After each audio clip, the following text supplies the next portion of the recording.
ইমামে আজম আবু হানিফা রহমাতুল্লাহ আলাইহি রাস্তা দিয়ে রওনা হয়েছে।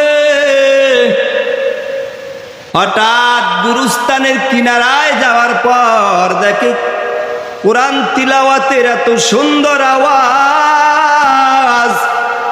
আল্লাহর ওলি ইমাম আজম আবু হানিফা রহমাতুল্লাহ আলাইহি আওয়াজ শোনার সাথে সাথে বললেন, আলহামদুলিল্লাহ লাকাদ জানাল বিলাদা ওয়া মান আলাইহা ইমামুল মুরসালিন আবু হানিফা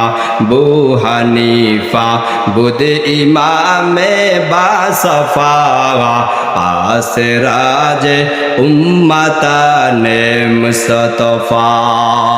আল্লাহর ওলি ইমামে আজম আবু হানিফা রহমাতুল্লাহ আলাইহি আওয়াজ দেওয়ার পর গুরুস্থানতে একটি আওয়াজ, হে আল্লাহর ওলি সামনে আর একটা খতম বাড়াইবা না?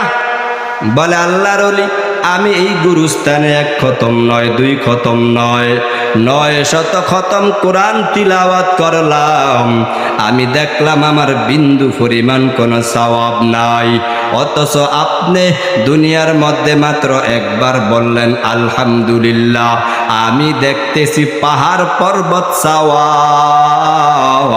ও আল্লাহর ওলি, এই সওয়াবগুলা আপনি আমাকে দিয়ে আমার গুলা আপনি নিয়ে যান।